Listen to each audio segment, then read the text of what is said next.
Does sim racing translate to on-track driving? We're here to find out. I'm Jake, this is Silo Motorsports.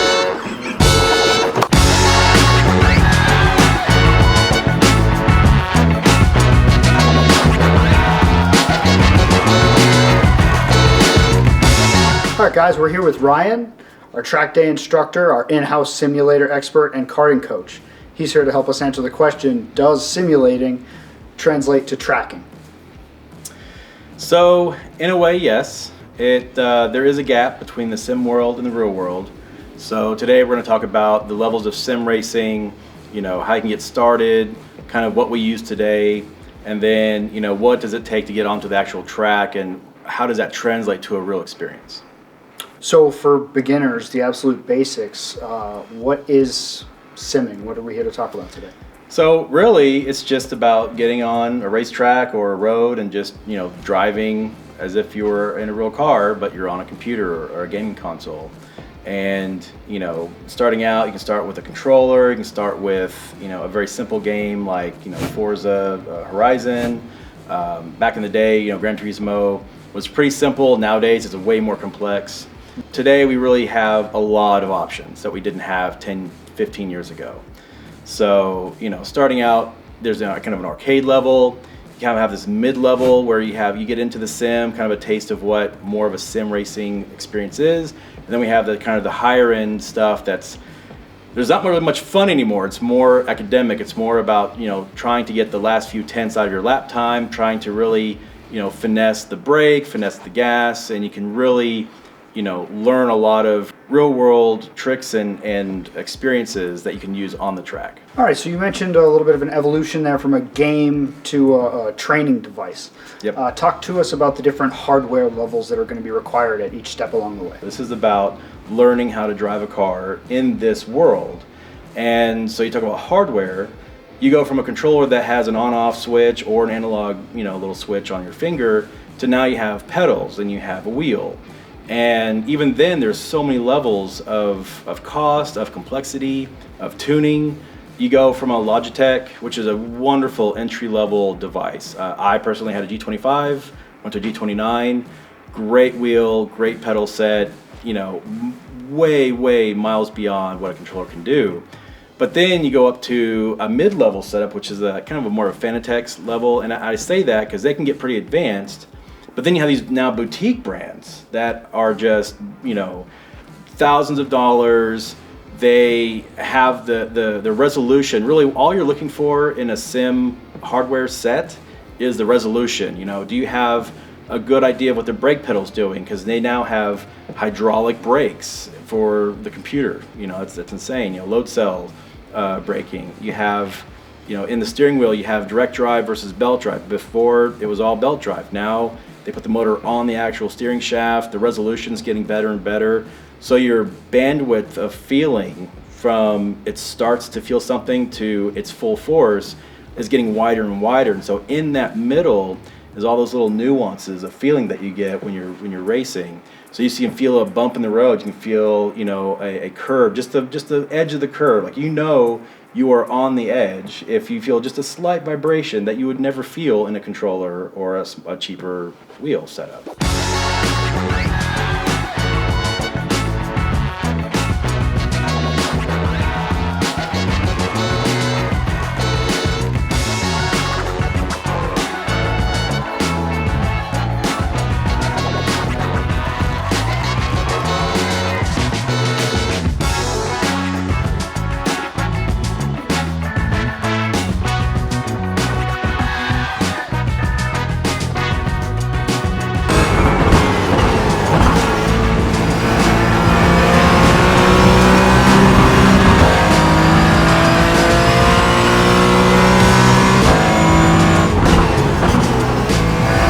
All right, we're in iRacing. We're hopping into our Porsche GT4 Club Sport. We got Coach Ryan here to help us get familiar with Road America.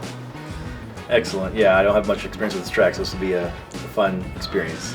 All right, Coach. We'll get through it. I know you're up for the challenge. All right, so step one, we're going to try to stay on the track. You have the racing line enabled, so you're going to be able to see kind of a reference of where to go.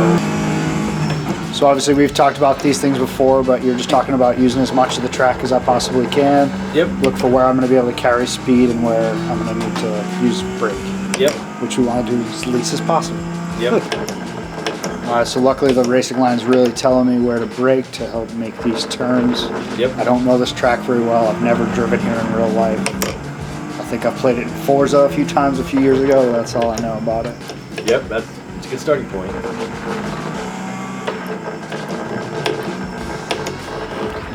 Then yeah, you have to watch the right side. All right, so keeping it on track, challenge number 1.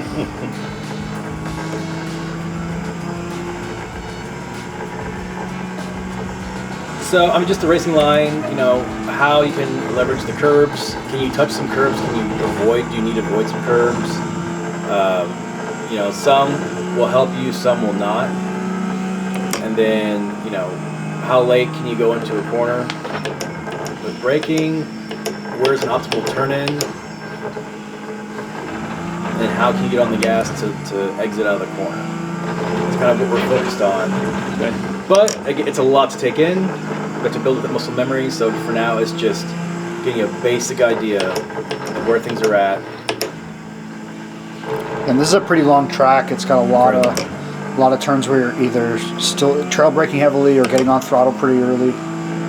It's a lot of elevation. Really cool track. Yep. Yeah. One downfall of the sim is understeer. Trying to account for that feeling, or the lack of feeling, in the sim versus real life. So you don't keep cranking the wheel, trying to get more out of it. Yeah, so in that situation, I kept turning deeper, hoping that it would make the car turn more. Right. But really, I should have backed out a little bit of my steering angle. Exactly. Definitely easier to feel in real life. Yep.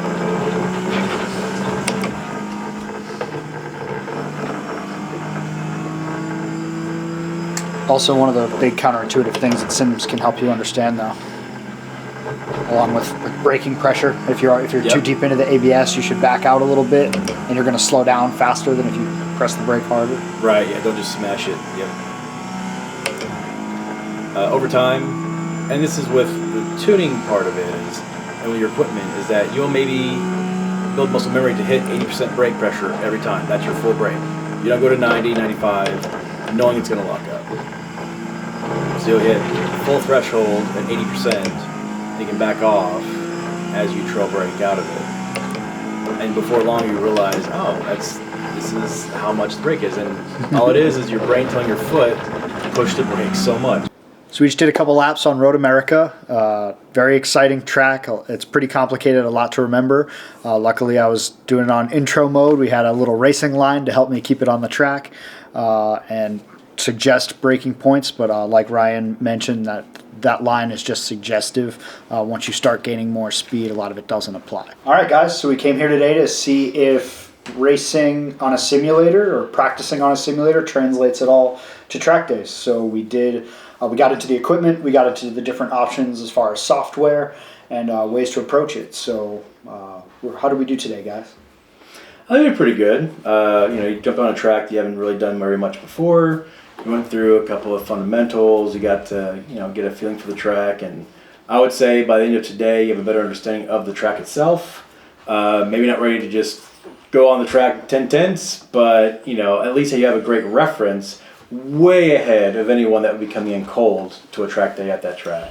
So personally, I think you got a lot of experience within an hour or so that would translate to significantly decreasing the time it's going to take to ramp up at the track in real life. Yeah, I 100% agree. Pro drivers have different approaches on the sim stuff. Obviously, there's some pro drivers that love to do it. They eat, breathe, sleep by it. And then there's like the complete opposite of the spectrum, or they'll use it to just learn a track. And say it's not a good learning tool. I find myself kind of in the middle where we use it as a learning track. I personally don't use it to compete, but what do you guys think on people just being so different? Well, it's also about enjoyment, right? I mean, Max Verstappen, F1 champion, is on the sim all the time, but he enjoys it. That's what he enjoys. So he'll go back to it over and over. He's not sitting there trying to run these endurance races on sim to learn how to race a Formula 1 car. He just enjoys it, so he can spend hours doing it, and in doing so, improves his racecraft. Some people hate it; they don't like it, they don't want to do it, they feel forced to do it. Example: Lewis Hamilton. He is not a sim driver. He doesn't like to do sim at all with the team. That's actually the two people I was referencing. Yeah, it is. It's insane the polarity of you have one driver. They're both champions. They're they both insane. Yeah. Are insane level of drivers. One likes a sim, one doesn't. And so for one it's a chore, the other one it's a time to have fun. So I think it's how do you approach the sim? What do you want to get out of it? I referenced kids getting into it. It's all about having fun, play an arcade game. You're just trying to kill time. You're just it's for enjoyment. Then you progress up the ladder of realism, but it's still fun for you. When COVID hit, IndyCar drivers had to go into sim racing, and some of them Newgarden. Man, he did not like it. He was not comfortable, but he had to do it because that's the sponsors were doing. Like they had to race online. NASCAR as well. And so he had to go. Yeah, NASCAR as well. They had to buy all the stuff, set up all this race sim equipment that it's insane to set up. It takes hours to set up. Then they got to tune it. They had people to coach them how to do this other stuff, this other realm they're not used to. And so for them, it's more of a tool. They don't really, it's not fun for them, and so it's just maybe more of a jump on it, figure it out, and then get me out of there. I want to get into the real seat. That's how they're gonna better themselves. So it really depends on the person, and depends on what you want to get out of it, and what goals do you set for yourself, obviously. But in half an hour to an hour of sim time, I think you'll reduce your time to ramping up to a new track by several hours, because it may take you an entire day, giving 4 race sessions in a day at an HPDE at a new track, to actually understand where you're going. What's the next turn after this? What's the next turn after that? And all that without going through consumables, right? Exactly. That's my biggest. Exactly. That was another topic that I was going to bring, right? Obviously, you have upfront costs to buy a sim, whether it's a few grand or it's 10, 15 grand, 30, 100 or whatever. Yep.